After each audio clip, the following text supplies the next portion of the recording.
Friends মই ৰঙালাও আৰু আলু আৰু দালিয়ে বনাইছোঁ।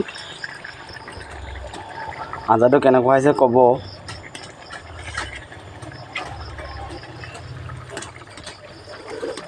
ৰঙালাও আৰু দালি, আলু, তাত গোলমৰিচ দিছোঁ পিচি, লাষ্টত এনেকৈ ভাঙি দিব। প্ৰথমতে আঞ্জাটো কৰি এদিকে পিঁয়াজ আৰু জলকীয়াটো ৰচুনটো ভাজি ল'ব।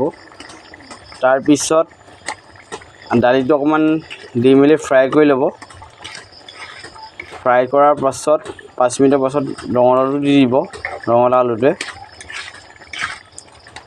তাত 10 মিনিটমান ফ্ৰাই কৰিব।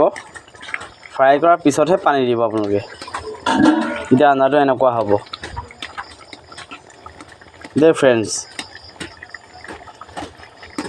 মোৰ এইটো নতুন ব্লগ, নতুন চেনেল। কি ভিডিঅ' কি ব্লগ কেনেকৈ বনাব লাগে মই নাজানো, আৰু আপোনালোকে নাহাঁহিব আৰু কমেণ্ট কি দিয়ে নাজানো।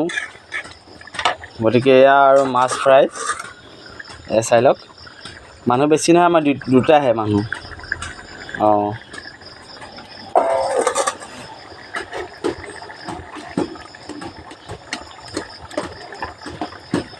হ'ব দিয়ক, ব্লগটো মই ইয়াতে সামৰিছোঁ।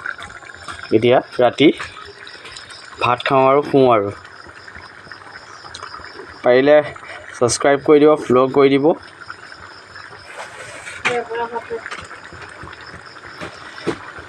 Good night.